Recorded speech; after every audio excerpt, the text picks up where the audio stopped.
إن الحمد لله نحمده ونستعينه ونستغفره ونعوذ بالله من شرور أنفسنا ومن سيئات أعمالنا من يهده الله فلا مضل له ومن يضلل فلا هادي له وأشهد أن لا إله إلا الله وحده لا شريك له وأشهد أن محمدا عبده ورسوله أما بعد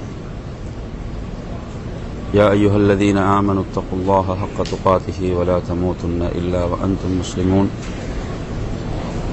يا أيها الناس اتقوا ربكم الذي خلقكم من نفس واحدة وخلق منها زوجها وبث منهما رجالا كثيرا ونساء واتقوا الله الذي تساءلون به والأرحام إن الله كان عليكم رقيبا يا أيها الذين آمنوا اتقوا الله وقولوا قولا سديدا يصلح لكم أعمالكم ويغفر لكم ذنوبكم ومن يطع الله ورسوله فقد فاز فوزا عظيما فإن أصدق الحديث كتاب الله وخير الهدي هدي محمد صلى الله عليه وسلم وشر الأمور محدثاتها وكل محدثة بدعة وكل بدعة ضلالة وكل ضلالة في النار.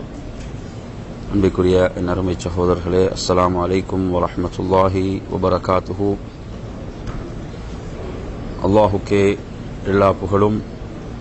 அவன் மாபெரும் கொடை வல்லலாக, நன்மைகளை வாரி வாரி வழங்கக்கூடியவனாக, பிரார்த்தனைகளை அங்கீகரிக்கக்கூடியவனாக, அவனுக்கு வழிபடுபவர்களுக்கு அவன் நன்றியோடு நடந்து கொள்ளக்கூடியவனாக, பாவங்களை மன்னிப்பவனாக அந்த ரப்புல் ஆலமீன் இருந்து கொண்டிருக்கிறான்.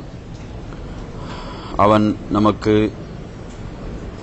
மாபெரும் அருள்கள் பொருந்திய காலங்களை திரும்ப திரும்ப அவன் வழங்கிக் கொண்டிருக்கிறான். அந்த காலங்கள் என்பது அவனுக்கு வழிபடுவதன் மூலம், நன்மைகள் செய்வதன் மூலம் அலங்கரிக்கப்பட வேண்டும். அந்த சிறப்புக்குரிய காலங்களில் பாவங்களை விட்டு நாம் முழுமையாக விலகிக்கொள்ள வேண்டும். அவனிடம் நாம் அதிகம் மன்னிப்பை தேட வேண்டும். எவர்கள் அந்த காலத்தில் பாக்கியம் பெற்றார்களோ அவர்கள் உண்மையிலே பாக்கியம் பெற்றவர்கள். எவர்கள் துர்ப்பாக்கியவான்களோ அவர்கள் எல்லா பாக்கியங்களையும் இழந்த துர்ப்பாக்கியவான்கள்.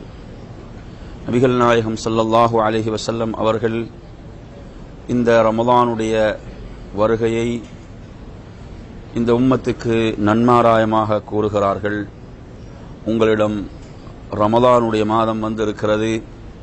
அது பரக்கத்து நிறைந்த, அருள் நிறைந்த ஒரு மாதமாகும். அல்லாஹ் உங்களுக்கு அதில் நோன்பை கடமையாக்கி இருக்கிறான். சுவர்க்கத்தினுடைய வாயில்கள் திறக்கப்படுகின்றன, நரகின் வாயில்கள் மூடப்படுகின்றன, ஷைத்தான்கள் விலங்கிடப்படுகின்றனர். அதில் 1000 மாதங்களை விட சிறப்பான ஒரு இரவு இருக்கிறது. எவர் அந்த பாக்கியத்தை அடைந்து கொண்டாரோ அவர் எல்லா பாக்கியங்களையும் அடைந்து கொண்டவர். எவர் அந்த பாக்கியத்தை விட்டு தடுக்கப்பட்டாரோ அவர் எல்லா பாக்கியங்களையும் இழந்தவர். அன்பிற்குரிய நறுமை சகோதரர்களே, நாம் ரமலானுடைய மாதத்தை அடையவிருக்கிறோம். இன்ஷா அல்லாஹ், அல்லாஹுடைய நாட்டப்படி நாம் தௌபாவை புதுப்பித்துக் கொள்ள வேண்டும். அல்லாஹ்விடத்திலே எமது கடந்த காலத்தை நாம் திரும்பி பார்த்து, நாம் செய்த தவறுகளுக்காக, பாவங்களுக்காக நாம் தூய உள்ளத்தோடு, உறுதியான உள்ளத்தோடு நாம் அந்த ரப்பிடம் தௌபா செய்து மீள வேண்டும். பாவங்களிலிருந்து நாம் முழுமையாக விடுபட வேண்டும். நாம் இந்த மாதத்தை தூய உள்ளத்தோடு வரவேற்க வேண்டும். இது குறிப்பிட்ட சில நாட்களாகும். இதில் பாக்கியம் பெற்றவர்கள், தூயவர்கள் மிகப்பெரிய லாபத்தை அடைந்து கொள்வார்கள். துர்ப்பாக்கியவான்கள் இதில் நஷ்டமடைவார்கள். அல்லாஹு தஆலா எல்லா செயல்களையும் பதிவு செய்து கொண்டிருக்கிறான். அல் குர்ஆனிலே குறிப்பிடுகின்ற போது, வல் வஸ்னு யௌமைதினில் ஹக், அந்த மறுமையுடைய நாளில், உண்மையான அந்த நாள், அந்த சத்தியமான அந்த நாளில் தராசு வைக்கப்படும். அதில் எவர்களுடைய நன்மைகள் கனத்து விடுகின்றனவோ அவர்கள் வெற்றி பெற்றவர்கள்.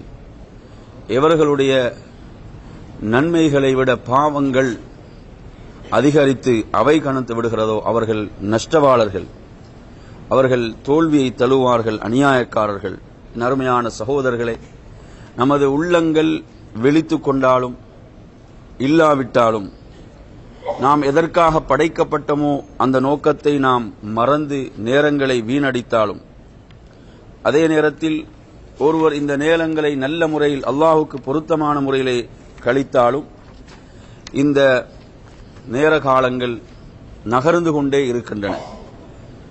அது நன்மையிலே அவர் அதை கழித்தாலும் பாவத்தில் அதை கழித்தாலும், அவர் படைக்கப்பட்ட நோக்கத்தை விளங்கி அவர் வாழ்ந்தாலும் வாழாவிட்டாலும், உலக மோகங்களுக்கு அவர் அடிமைப்பட்டாலும் அடிமைப்படாவிட்டாலும் நேரங்கள் காலங்கள் கழிந்து கொண்டே இருக்கின்றன.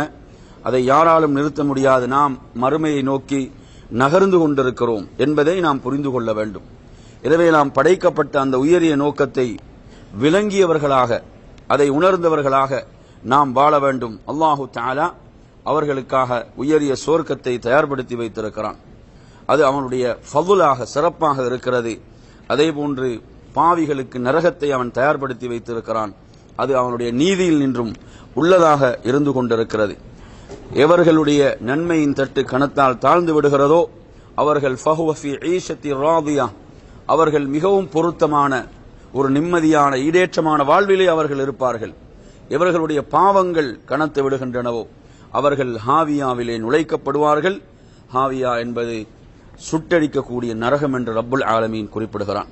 என் அருமையான சகோதரர்களே, சிறப்பான காலங்களை அல்லாஹ் நமக்கு தருகிறான் என்று சொன்னால் அந்த காலங்கள் நன்மைகளால் அலங்கரிக்கப்பட வேண்டும். அந்த காலங்கள் நாம் அல்லாஹ்விடம் தௌபா செய்து மீளுவதற்குரிய வாய்ப்புகளாகும். அந்த ரப்புல் ஆலமீன் இவ்வாறு சிறப்புக்குரிய ரமலானை நமக்கு வழங்குகிறான். நன்மைக்குரிய சூழலை நமக்கு அமைத்து தருகிறான். சுவர்க்கத்துடைய வாயில்களை திறந்து நரகின் வாயில்களை மூடி, அது மாத்திரமல்லாமல் நன்மையை விரும்பக்கூடியவர்களுக்கு அழைப்பு விடுக்கப்படுகிறது. நன்மையை நீங்கள் ஏற்றுக்கொள்ளுங்கள் என்ற அழைப்பு வருகிறது.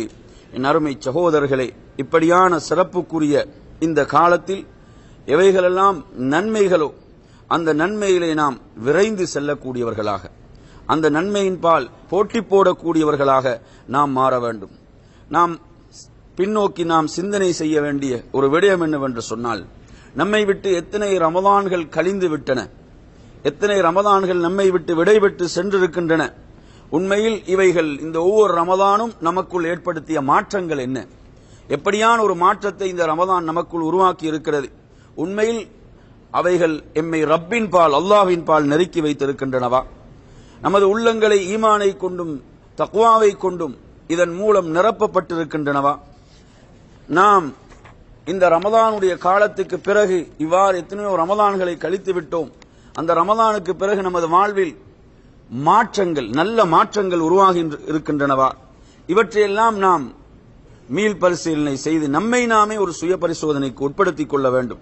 உண்மையில் அல்லாஹு தஆலா இவைகளை நமக்கு கடமையாக்கி இருக்கிறான் என்று சொன்னால் இதன் மூலம் எதிர்பார்க்கப்படுகின்ற அந்த மாற்றங்கள் நமக்குள் உருவாகி இருக்கின்றனவா என்பதை நாம் சிந்திக்க கடமைப்பட்டிருக்கிறோம். அது மாத்திரமல்லாமல் இது நன்மைக்குரிய காலமாக, நாட்களாக இந்த நாட்கள் இருக்கின்றன. எவைகளெல்லாம் நன்மைகளோ அதிலே விரைந்து போட்டி போடக்கூடியவர்களாக குர்ஆன் அழைக்கக்கூடிய அந்த முனாஃபஸா, முசாரா, முசாபகா என்ற வார்த்தைகள், இந்த வார்த்தைகள் நீங்க எடுத்தீங்கன்னு சொன்னா விரையுங்கள், போட்டி போடுங்கள், முந்தி செல்லுங்கள் என்பதெல்லாம் நன்மைகளுக்குத்தான் இவைகள் பயன்படுத்தப்படுகின்றன. அப்ப நன்மையான விஷயங்கள், நல்ல விஷயங்களில் நாம் முந்தி செல்பவர்களாக, போட்டி போடக்கூடியவர்களாக, விரையக்கூடியவர்களாக, இவைகளெல்லாம் நன்மைகளோ சதக்காக்கள், தான தர்மங்கள், பிறரை நாம் நோன்பு திறக்க வைத்தல், அதே போன்று நாம் பிறருக்கு நன்மை செய்தல், இப்படி எவைகளெல்லாம் நன்மைகளாக இருக்கின்றனவோ அந்த நன்மைகளில் நாம் போட்டி போடுவது என்பது, அதாவது மறுமைக்குரிய வியாபாரத்தின் நாட்கள் இவைகள். இந்த நாட்கள் என்பது ஒரு வியாபாரி இந்த உலகத்தை பயன்படுத்துவது போன்று இந்த ரமதானுடைய நாட்கள் என்பது அவன் மறுமைக்காக பயன்படுத்திக் கொள்கின்ற நாட்களாக இந்த நாட்கள் இருந்து கொண்டிருக்கின்றன. எனவே அருமையான சகோதரர்களே, சுன்னத்தான நபிலான வணக்கங்கள், உபரியான வணக்கங்கள், அல் குர்ஆனை ஓதுதல், இரவு தொழுகைகள், இப்படி எவைகளெல்லாம் நன்மைகளோ அதிலே நாம் போட்டி போடக்கூடியவர்களாக, முந்தி செல்லக்கூடியவர்களாக நாம் மாற வேண்டும். அது மாத்திரமல்லாமல் நாம் அந்த உறுதியை நமக்குள் எடுத்துக்கொள்ள வேண்டும். இந்த குறிப்பிட்ட சில நாட்கள், இந்த நாட்களை நான் நல்ல முறையிலே பயன்படுத்துவேன், இந்த நாட்களில் நான் நன்மைகளிலே போட்டி போடக்கூடியவனாக, விரைவனாக நான் இருப்பேன் என்ற அந்த உறுதியை நாம் நமக்குள் எடுத்துக்கொள்ள வேண்டும். நபிகள் நாயகம் ஸல்லல்லாஹு அலைஹி வஸல்லம் அவர்கள் குறிப்பிட்டார்கள், அல்லாஹ் குறிப்பிடுவதாக, ஒரு அடியான் அல்லாஹுவை பற்றி என்னை பற்றி எப்படி எண்ணுகிறானோ அப்படித்தான் நான் அவனோடு நடந்து கொள்வேன். எனவே நமக்குள் நல்ல எண்ணங்கள், சாலிகான எண்ணங்கள் உருவெடுக்கின்ற போது அவைகளுக்கு அல்லாஹ்விடத்திலே கபூலியத் இருக்கிறது. அல்லாஹ் அவற்றை ஏற்றுக்கொள்கிறான். ரப்பை பற்றி எப்படி நமது உள்ளத்தில் இருக்கின்றதோ அப்படித்தான் அந்த ரப்புல் ஆலமீன் நம்மோடு நடந்து கொள்கிறான். அவன் என்னை நினைவு கூறுகின்ற போது நான் அவனோடு இருக்கிறேன். நாம் ரப்பை நினைவு கூறும் போது, நமது உள்ளம் அல்லாஹுவை நினைவு கூர்ந்து கொண்டிருக்கின்ற போது அந்த ரப்புல் ஆலமீன் என்னோடும் உங்களோடும் இருக்கிறான். அவன் தனிமையிலே இருந்து என்னை நினைவு கூறுகின்ற போது நானும் அவனை நினைவு கூறுகிறேன். எவ்வளவு பெரிய சிறப்பு என்று பாருங்கள். நாம் அந்த ரப்பை தனிமையில் இருந்து நினைவு கூறுகிறோம் என்றால் அந்த ரப்புல் ஆலமீன் என்னையும் உங்களையும் நினைவு கூறுகின்றான். அதே போன்று நாம் இவ்வாறு உட்கார்ந்து நாம் ரப்பை நினைவு கூறுகிறோமா? இதைவிட சிறந்த சபையிலே ரப்புல் ஆலமீன் எம்மை பற்றி நினைவு கூறுகிறான். அது மாத்திரமல்லாமல் நாம் அவன் பால் ஒரு சான் நெருங்குகின்ற போது அவன் ஒரு முழம் நெருங்குகிறான். சுப்ஹானல்லாஹ், எவ்வளவு பெரிய சிறப்பு என்று பாருங்கள். அவனுடைய பேர் அருளை பாருங்கள். நாம் ஒரு சான் அவன் பக்கம் நெருங்குகின்ற போது அவன் ஒரு முழம் நெருங்குகிறான். ஒரு முழம் நாம் நெருங்கும் போது அவன் ஒரு பாகம் நெருங்கி வருகிறான். நாம் அவன் பால் நடக்கின்ற போது அவன் ஓடி வருகிறான் என்று சொன்னால், என் அருமையான சகோதரர்களே, இந்த ஹதீஸ் நமக்கு எதை சொல்கிறது? நாம் அவனுடைய இபாதத்தின் பால், அவனை நன்றி செலுத்துவதின் பால், அவனுக்கு வழிபடுவதின் பால், எவைகளெல்லாம் நன்மைகளோ அவற்றில் நாம் அவன் பால் நெருங்கும் போது அதைவிட வேகமாக அவனுடைய அருளும் நன்றியும் நமக்கு கிடைக்கிறது என்பதை நாம் புரிந்து கொள்ள வேண்டும். என் அருமையான சகோதரர்களே, இப்படிப்பட்ட சிறப்புகளுக்குரிய வாய்ப்பாக ஒரு சிறந்த காலமாக இந்த ரமதானுடைய நாட்கள் இருந்து கொண்டிருக்கின்றன. நன்மைகளிலே விரைந்து செல்ல வேண்டும். மூசா அலைஹிஸ்ஸலாத்துடைய வாழ்க்கையை எடுத்து பாருங்கள். மூசா அலைஹிஸ்ஸலாம் அவர்களிடம் அல்லாஹ் கேட்டான், ஃபமா அஜலக அன் கௌமிக யா மூசா, உமது சமுதாயத்தை விட்டுவிட்டு, உமது சமூகத்தை விட்டுவிட்டு நீர் அவசரமாக வருவதற்குரிய காரணம் என்ன? அவர்கள் சொன்ன பதில் ஆச்சரியமானது. அல்லாஹ் குர்ஆனிலே சொல்கிறான், வஅஜில்து இலைக ரப்பி லிதர்தா, நான் உனது பொருத்தத்தை பெற்றுக்கொள்ள வேண்டும் என்பதற்கு தான் நான் விரைந்து வந்தேன். அவர்கள் வந்து கொண்டிருக்கிறார்கள் பின்னால், ஆனால் நான் விரைந்து வந்தது உனது பொருத்தத்தை, ரிவாவை நான் அடைந்து கொள்ள வேண்டும். சுப்ஹானல்லாஹ், என் அருமை சகோதரர்களே, ஒவ்வொரு நன்மையிலும் நாம் விரையும் போது இந்த தூய எண்ணம் இருக்க வேண்டும். என்ன? உனது ரிவாவை, உனது பொருத்தத்தை அடைந்து கொள்வதற்காக நான் விரைந்து வந்தேன், உனது பொருத்தத்தை பெற்றுக் கொள்வதற்காக நான் இதை செய்கிறேன் என்பது எவ்வளவு அற்புதமான அவருடைய பதிலாக இருக்கிறது. நபிகள் நாயகம் ஸல்லல்லாஹு அலைஹி வஸல்லம் அவர்கள் செய்த ஒரு உயரிய பிரார்த்தனை இருக்கிறது, சிறந்த ஒரு பிரார்த்தனை. அதிலே அவர்கள் கேட்ட வார்த்தைகள் வஅஸ்அலுக ரிதா பஅதல் கதா என்று வருகிறது. யா அல்லாஹ், நீ ஒன்றை தீர்ப்பாக்கி விட்டால் அதில் நான் உனது பொருத்தத்தை கேட்கிறேன். அது எனக்கு சாதகமாக இருக்கலாம், பாதகமாக இருக்கலாம், அது பாதகம் போன்று விளங்கலாம். ஆனால் அல்லாஹ் அதில் ஹைரை வைத்திருப்பான், நன்மையை வைத்திருப்பான். நமது இல்ம் என்பது குறுகியது, நமது இல்முக்கு குறுகியவைகள் தான் புலப்படும். ஆனால் ரப்புடைய இல்ம் என்பது அனைத்தை விடவும் விசாலமானது. எனவே அல்லாஹ்வுடைய ரசூல் ஸல்லல்லாஹு அலைஹி வஸல்லம் அவர்கள் கேட்கக்கூடிய அந்த துஆவில் என்ன சொல்கிறார்கள்? நீ ஒன்றை தீர்ப்பளித்து விட்டால் அதில் நான் பொருத்தத்தை, ரிவாவை கேட்கிறேன். அதே போன்று அவர்கள் கேட்கிறார்கள் வபர்தல் ஐஷி பஅதல் மௌத், மரணத்துக்கு பிறகு ஒரு இன்பமான வாழ்க்கை, ஒரு நிம்மதியான ஈடேற்றமான வாழ்க்கையை கேட்கிறார்கள். மௌத்துக்கு பிறகு அந்த வாழ்க்கையை பிரார்த்தித்தார்கள். வலத்தன் நظر இலா வஜ்ஹி, அதாவது உனது திருமுகத்தை பார்ப்பதன் மூலம் எனது கண்களுக்கு கிடைக்கக்கூடிய இன்பத்தை கேட்கிறேன். ஒருவருக்கு மிகப்பெரிய ஒரு இன்பம் என்ன? மறுமையில் சுவர்க்கத்தில் நுழைவிக்கப்பட்டதன் பிறகு அல்லாஹு தஆலா அவர்களிடம் கேட்கக்கூடிய கேள்வி, உங்களுக்கு இதைவிட சிறப்பானதை, இதைவிட நன்மைகளை வழங்கட்டுமா என்று கேட்கும் போது சுவர்க்கவாசிகள் என்ன சொல்வார்கள்? யா அல்லாஹ், நீ எம்மை சுவர்க்கத்தில் நுழைவித்து விட்டாய், எம்மை எல்லாம் அழகுபடுத்தி விட்டாய், எமது முகங்களை எல்லாம் வெண்மையாக்கி விட்டாய், இவ்வளவு அழகாக நம்மை ஆக்கி இருக்கிறாய், இவ்வளவு சிறப்புகளை தந்து இருக்கிறாய், இதைவிட ஒரு சிறப்பு நமக்கு வேண்டுமா என்று சொல்லும் போது அல்லாஹு தஆலா ஒரு திரையை அகற்றுவான். அவர்கள் ரப்பை பார்ப்பார்கள். அதுதான் மிகப்பெரிய இன்பம்.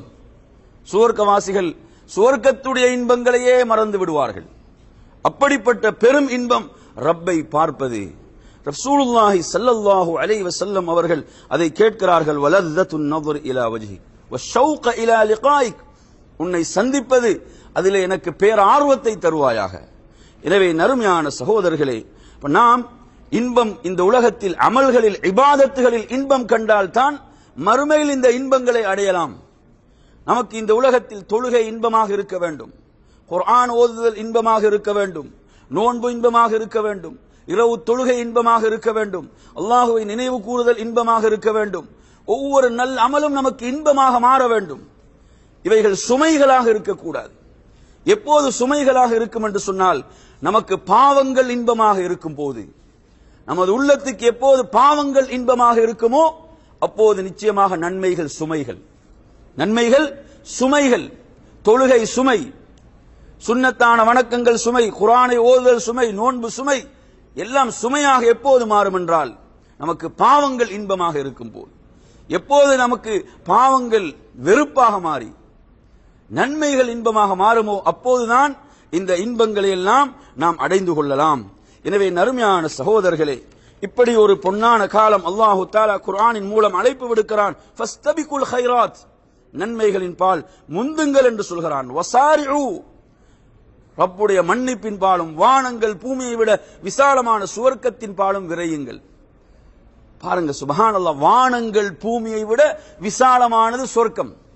நாங்க உலகத்தில் அற்ப விஷயங்களுக்காக போட்டி போடுகிறோம். அழிந்து போகக்கூடியவைகள், தற்காலிகமானவைகள், அற்பமானவைகளுக்கு இரவு பகலாக போட்டி போடுகிறோம். ஆனால் வானங்கள் பூமியை விட விசாலமான சொர்க்கத்துக்கு போட்டி போடுவதற்குரிய காலம் தான் ரமலானுடைய காலம். எனவே நறுமை சகோதரர்களே, போட்டி போட வேண்டும் நன்மையில். நமது உடல் சக்தி, வலிமை, நாங்கள் இதெல்லாம் எதுல பயன்படுத்துகிறோம்? நமது சிந்தனை, நமது உடலுடைய வலிமை, ஆற்றல், இதையெல்லாம் நாங்கள் உலகத்தில் தான் முழுமையாக பயன்படுத்துகிறோம், உலக விஷயங்கள்ல. ஆனா மார்க்கம், மறுமையுடைய விஷயங்களில் இவைகளை எத்தனை வீதம் நாம் பயன்படுத்துகிறோம்? கொஞ்சம் நினைத்து பாருங்கள். நமது இந்த சக்தி, நமது வலிமை, நமது சிந்தனை, இவைகளெல்லாம் மறுமைக்காக, நன்மைக்காக பயன்படுத்துகின்ற விதம், அந்த வீதம், உலகத்துக்காக பயன்படுத்தப்படுகின்ற வீதம், இது ரெண்டை நீங்க ஒப்பிட்டு பாருங்கள். உலகத்துக்குத்தான் இதை அதிகம் பயன்படுத்துகிறோம், மார்க்கத்துக்கு இதை பயன்படுத்துவது மிக குறைவாக இருக்கிறது. எனவே நறுமை சகோதரர்களை, அல்லாஹு தஆலா விரையுங்கள் என்று சொன்னால் நமது முழுமையான சக்தியை நாம் என்ன செய்ய வேண்டும்? அதில் பயன்படுத்த வேண்டும், உபயோகிக்க வேண்டும். அல்லாஹு தஆலா முத்தகீன்களுக்காக, மூமின்களுக்காகத்தான் அதை தயார்படுத்தி வைத்திருக்கிறான். வஸ்ஸாபிகூன ஸாபிகூன், அல்லாஹ் சொல்கின்ற இங்கே முந்தி செல்பவர்கள் என்பவர்கள் உலக விஷயங்களிலா அல்லது மார்க்க விஷயங்களிலா? அல்லாஹ் இங்கே சொல்கிறானே சாபிகூன் என்று, முந்தி செல்பவர்கள் என்று. எதில்? உலக விஷயங்களிலா மார்க்க விஷயங்களிலா? மார்க்க விஷயங்களில் அவர்கள் தான் உலாயிக்கல் முகர்ரபூன், அவர்கள் தான் அல்லாஹ்வுக்கு மிக நெருக்கமானவர்கள் என்று அந்த ரப்புல் ஆலமீன் சொல்கிறான். சுவர்க்கத்துடைய இன்பங்களை எல்லாம் சொல்லிவிட்டு சொல்கிறான், நீங்கள் இதற்காக போட்டி போடுங்கள். ஏன்? அது நிலையானது, அது நிரந்தரமானது, அது உண்மையானது. உலகம் இது போலியானது, இது ஒரு மாயை, இது உங்களை ஏமாற்றி விட வேண்டாம் என்றுதான் உலகத்தை சொல்கிறான். ஆனால் நாங்கள் உலகத்துக்கு போட்டி போடுகிறோம், நம்மை ஏமாற்றக்கூடியதற்கு போட்டி போடுகிறோம். எது உண்மையோ அதற்கு நாம் போட்டி போடுவதில்லை. அதற்கு நாம் எந்த ஒரு முயற்சியும் செய்யாமல் இருக்கிறோம் என்றால் நாம் எவ்வளவு பெரிய நஷ்டவாளிகள். எனவே நறுமையான சகோதரர்களே, நாம் அந்த உண்மையாளர்களாக, அந்த உண்மையான வாழ்வுக்கு போட்டி போடக்கூடியவர்களாக நாம் மாற வேண்டும். இப்படியாக ஒரு பொன்னான, ஒரு சிறப்பான காலம், இந்த காலத்தை நாம் அடைந்திருக்கிறோம். அல்லாஹு தஆலா குர்ஆனில் எப்படியெல்லாம் நமக்கு இந்த நன்மைகளை ஆர்வப்படுத்திக் கொண்டிருக்கிறான். சொல்கிறான், இன்னல்லதீன யத்லூன கிதாபல்லாஹ், எவர்கள் அல்லாஹ்வுடைய வேதத்தை ஓதுகிறார்களோ, அதே போன்று தொழுகையை நிலைநாட்டுகிறார்களோ, நாம் வழங்கியவற்றிலிருந்து அவர்கள் மறைமுகமாக வெளிப்படையாக அவனுடைய வழியிலே செலவு செய்கின்றார்களோ, அவர்கள் நஷ்டமில்லாத வியாபாரத்தை செய்கின்றவர்கள். நஷ்டமில்லாத வியாபாரம், அல்லாஹு தஆலா திஜாரத்தல்லன் தபூர், நஷ்டமில்லாத வியாபாரம் என்று சொல்வது எதை? அல் குர்ஆனை ஓதுவது, தொழுகையை நிலைநாட்டுவது, அவனுடைய வழியிலே செலவு செய்வது, சதகாக்கள், தான தர்மங்கள் செய்வது, இவைகள் நஷ்டம் போகாத வியாபாரம். ஆனா இன்று நமக்கு இவைகள் தான் நஷ்டம் போன்று தெரியுது. தொழுகைக்கு நேரத்தை ஒதுக்குவதை அவன் நஷ்டம் என்று நினைக்கிறான், அந்த நேரத்தில் வியாபாரத்தை விட்டு வருவது நஷ்டம் என்று நினைக்கிறான், அந்த நேரத்தில் தனது கடையை மூடுவதை நஷ்டம் என்று நினைக்கிறான், ஒரு ஏழைக்காக சதகா செய்வதை நஷ்டம் என்று கருதுகிறான். ரப்புல் ஆலமீன் இவற்றையெல்லாம் நஷ்டமில்லாத வியாபாரம் என்று குர்ஆனிலே சொல்கிறான். அதை சொல்லிவிட்டு சொல்கிறான், லியுவஃபியஹும் உஜூரஹும், அவர்களுக்கு முழுமையாக கூலியை வழங்குவதற்காக. அது மாத்திரமல்லாமல் வயஸீதஹும் மின் ஃபضலிஹ், அவனுடைய அருளை அவர்களுக்கு அதிகப்படுத்துவதற்காக. அல்லாஹ் யார்? கஃபூர் ஷக்கூர், அவன் மன்னிப்பவன், அவன் நன்றிக்குரியவன். நீங்கள் ஒரு மடங்கு செய்தால் அவன் 100 மடங்கு உங்களுக்கு நன்மை தருவான். அவன் அப்படியான அந்த ரப்புல் ஆலமீன். எனவே நறுமையான சகோதரர்களை இன்னும் சொல்கிறான், இன் துக்ரிதுல்லாஹ கர்தன் ஹஸனா, யார் அல்லாஹ்வுக்கு அழகிய கடன் கொடுக்கிறாரோ அல்லாஹ் அதை பல மடங்காக பெருக்கித்தான் கொடுக்கிறான். அல்லாஹ்வுக்கு கடன் என்றால் அவனுடைய வழியிலே சதகாக்கள், தான தர்மங்கள் நாம் செய்யும் போது அதை அல்லாஹ் பல மடங்காக பெருக்கி தருவதாகத்தான் வாக்களிக்கிறான். நமது எந்த ஒரு அமலும் வீணாக்கப்பட மாட்டாது. ஒரு அணு அளவு நாம் நன்மை செய்தாலும் அதை நாம் கண்டுகொள்வோம், அடைந்து கொள்வோம். அணு அளவு தீமை செய்தாலும் அதுவும் என்ன செய்யும், அதையும் கண்டுகொள்வோம். எதுவும் தவறாது, அனைத்தும் அவனிடம் பாதுகாப்பாக இருக்கிறது. எனவே நறுமையான சகோதரர்களே, நன்மையிலே விரையக்கூடியவர்களாக, அது மாத்திரமல்லாமல் நாம் எப்படி ஆகிவிடக் கூடாது என்றால், அதாவது நான் இவ்வளவு அமல்கள் நன்மைகள் செய்து எந்த பயனையும் அடைந்து கொள்ளவில்லை, எதையும் கண்டுகொள்ளவில்லை, இப்படி ஒரு மோசமான ஒரு மனிதனாக நான் நீங்களும் மாறக்கூடாது. என்ன சொல்கிறார்கள் அல்லாஹ்வுடைய ரசூல், அதை அழகாக சொல்கிறார்கள். ஒருவன் எப்படி சொல்கிறான், நான் பிரார்த்தித்தேன் பிரார்த்தித்தேன், எனக்கு பதில் கிடைக்கவில்லை, எனக்கு பதில் கிடைக்கவில்லை என்று சொல்கிறான் என்றால் இவன் யார்? இவன் ஒரு நன்றி கெட்ட ஒரு துர்ப்பாக்கியவான். அல்லாஹ் அவனுக்கு செய்த அருள்களை எல்லாம் மறந்து பேசுகிறான். அல்லாஹ் அவனுக்கு எண்ணற்ற அருள்களை செய்திருக்கிறான், அந்த அருள்களை எல்லாம் மறந்து சொல்கிறான், நான் எவ்வளவு பிரார்த்தித்தேன் எதுவும் கிடைக்கவில்லை என்று சொல்கிறான். நஊது பில்லாஹ். என் அருமையான சகோதரர்களே, இப்படி நாம் அமல்கள் விஷயத்தில் நடந்து கொண்டால் நாம் நஷ்டவாளர்கள். தொழுது தொழுது எதை கண்டோம், குர்ஆனை ஓதி எதை கண்டோம், நன்மை செய்து எதை கண்டோம், இப்படி ஒருவன் மாறிவிடக் கூடாது. மாற்றமாக அதற்குரிய பிரதிபலனை மறுமையில் தான் எதிர்பார்க்க வேண்டும். மறுமையில் தான் அல்லாஹ் வாக்களித்திருக்கிறான். முத்தகீன்களுக்கு வாழ்வு மறுமைதான்.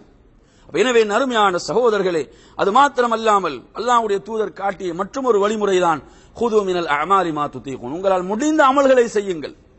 நீங்க உங்களை சிரமப்படுத்திக் கொள்ளாதீர்கள், உங்களை நீங்கள் சிரமப்படுத்திக் கொள்ள வேண்டியதில்லை. உங்களால் முடிந்த அமலை இவ்வளவுதான் செய்ய முடியுமா, அதை தொடர்ந்து செய்யுங்கள்.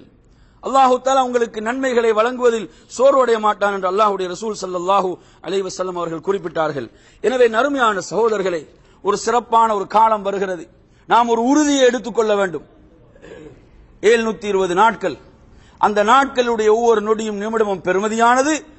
அந்த நாட்களை நான் முடிந்தவரை நன்மைகளில், எவைகளெல்லாம் நன்மைகளோ அதில் கழிக்கக்கூடியவனாக, ஒவ்வொரு நொடியையும் ஒவ்வொரு நிமிடத்தையும் ஒவ்வொரு மணி நேரத்தையும் அல்லாஹ்வுடைய பொருத்தத்துக்கு அமைய நான் அந்த நேரங்களையும் காலங்களையும் கழிப்பேன். எனவே நறுமை சகோதரர்களை, ரமதானுடைய நாட்கள் என்பது அவ்வளவு சிறப்புக்குரிய நாட்கள். நமது வாழ்க்கையில நாம் அதை உயிரோடு அடைந்து கொள்கிறோம் என்றால் அதை விட ஒரு பாக்கியம் இல்லை. இது நமது வாழ்வில் கடைசி இறுதி ரமதானாக இருக்கலாம். ரமதானை அடைவோம் ஆண்டு கூட நமக்கு தெரியாது.